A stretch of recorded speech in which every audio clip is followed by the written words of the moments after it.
आगामी सिंहस्थ कुंभमेळ्याच्या नावावरनं सुरू असलेल्या वादावर आता अखेर पडदा पडलेला आहे। नाशिक त्र्यंबकेश्वर असा नामोल्लेख सगळ्या ठिकाणी होणार असल्याची माहिती मंत्री गिरीश महाजन यांनी दिलेली आहे।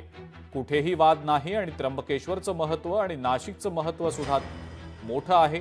हा कुंभमेळा नाशिक आणि त्र्यंबकेश्वर दोघांचा आहे असं देखील आता म्हटलं गेलेलं आहे। आगामी सिंहस्थ कुंभमेळ्याला नाशिक त्र्यंबकेश्वर कुंभमेळा असं नाव सर्व ठिकाणी दिलं जाणार असल्याची माहिती मंत्री गिरीश महाजन यांनी दिलेली आहे।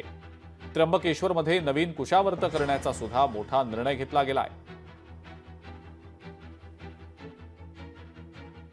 सर्वच पवित्र स्थानं जी आहेत नाशिक जिल्ह्यात सर्वाधिक आहे, म्हणजे अगदी जवळपासचा सगळा परिसर जर आपण घेतला तर याचं आगळं वेगळं महत्त्व त्या ठिकाणी आहे आणि त्यामुळे हा वादाचा विषय होऊ शकत नाही। पण निश्चित नुसतं नाशिक कुंभमेळा नाही तर नाशिक त्र्यंबकेश्वर कुंभमेळा असं नामोल्लेख आम्ही सगळ्या ठिकाणी करणार आहोत।